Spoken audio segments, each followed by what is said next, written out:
I think it was from the batter's box to the dugout, and I didn't get over, in time. You'd like to think that it's unfortunate. I'd like to see him, and it's not like he's up there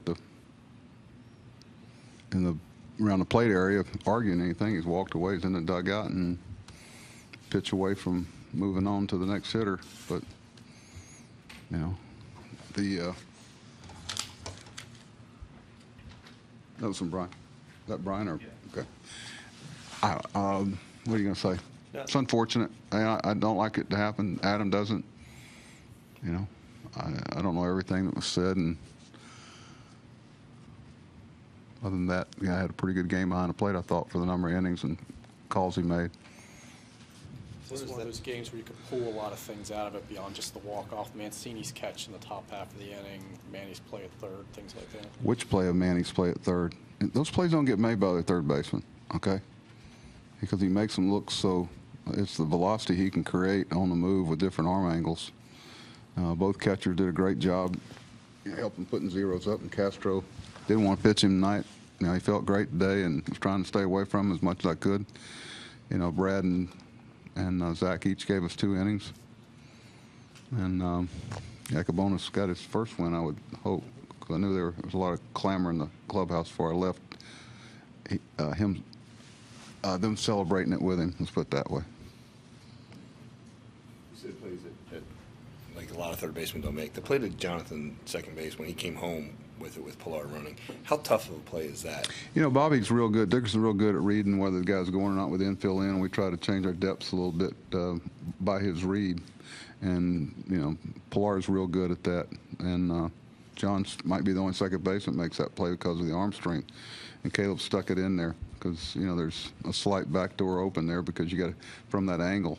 And, that there's so many plays like that. That's it's a good game to win, but you got to do so many things for it to happen. I knew about the third or fourth inning, a lot like Dylan, Biagini had 4 pitches going at any point in the count, and it was a challenge. But our bullpen was as good as theirs tonight. What's the injury to Gentry and how long? It's laceration and fracture. So special see him tomorrow or Sunday, and the doctor said it's not displaced, which would be a longer term. So we'll have a better idea about how long the next day or so when the doctor looks at him. The bunt, and then he finished up the at-bat. But I was talking to him in my office before I came down here. Pretty tough. He's been a big piece for us, and I know y'all have got to see the things he does every night for us. That's a loss for us. Buck, you're right to compliment the bullpen tonight, but talk a little bit about your starting pitcher tonight. Very quietly, he's there's another guy that seems to really prosper this time of year with the extra rest. I mean, this guy's leading the league in starts. Okay, and Kevin has very quietly really come on in a time of need, and he was solid. And I was hoping to get that other inning out of him, but it just wasn't there for him. You could see he was leaking a little oil, but he's maintained stuff, later in games too. He's really shown some durability this year.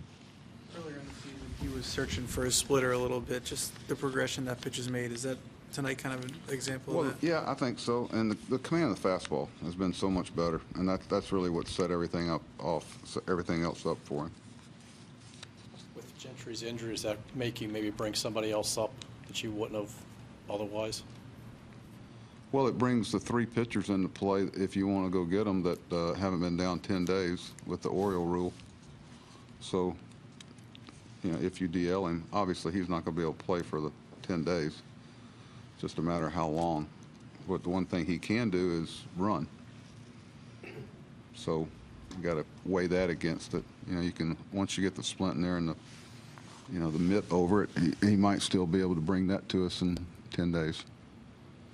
Well, I don't think it's, there's some moving parts there. We're going to have to see what the doctor says and see what the the risk involved in of, I'm sure there's going to be a period where the swelling, everything's going to have to go down where you don't want to even risk sliding with it. So we'll see what he says.